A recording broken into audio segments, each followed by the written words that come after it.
भोला खुश रहे एक लोटा जल से, नाही कौनो फल से ना। भोला खुश रहे एक लोटा जल से, नाही कौनो फल से ना। ना शिव के भावे हो साला दुसाला, ना शिव के भावे हो साला दुसाला।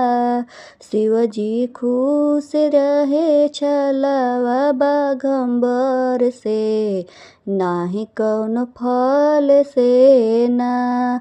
भोला खुश रहे एक लोटा जल से, नाही कौनो फल से ना। ना शिव के भावे हो पूड़ी से मिठाई, ना शिव के भावे हो पूड़ी से मिठाई। शिवजी खुश रहे हरी हरी भांग से, नाही कौनो फल से ना। भोला खुश रहे एक लोटा जल से, नाही कौनो फल से ना। ना शिव के भावे हो मोतियन के माला, ना शिव के भावे हो मोतियन की माला। शिवजी खुश रहे नाग विषधर से, नाही कौनो फल से ना।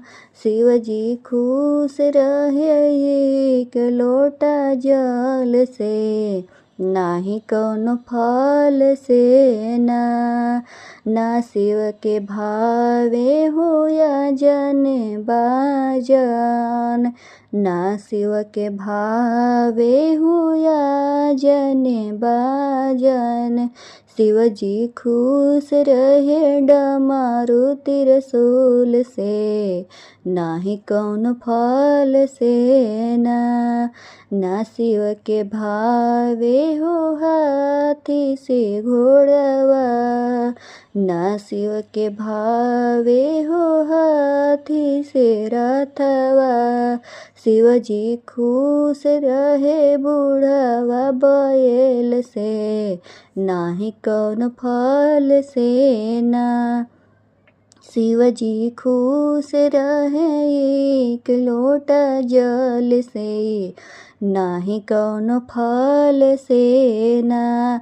ना शिव के भावे हो सिंदूर के टीका, ना शिव के भावे हो सिंदूर के टीका। शिवजी खुश रहे भभूति भस्म से, नाही कौनो फल से ना। भोला खुश रहे एक लोटा जल से, नाही कौनो फल से ना। शिवजी खुश रहे एक लोटा जल से, नाही कौनो फल से ना।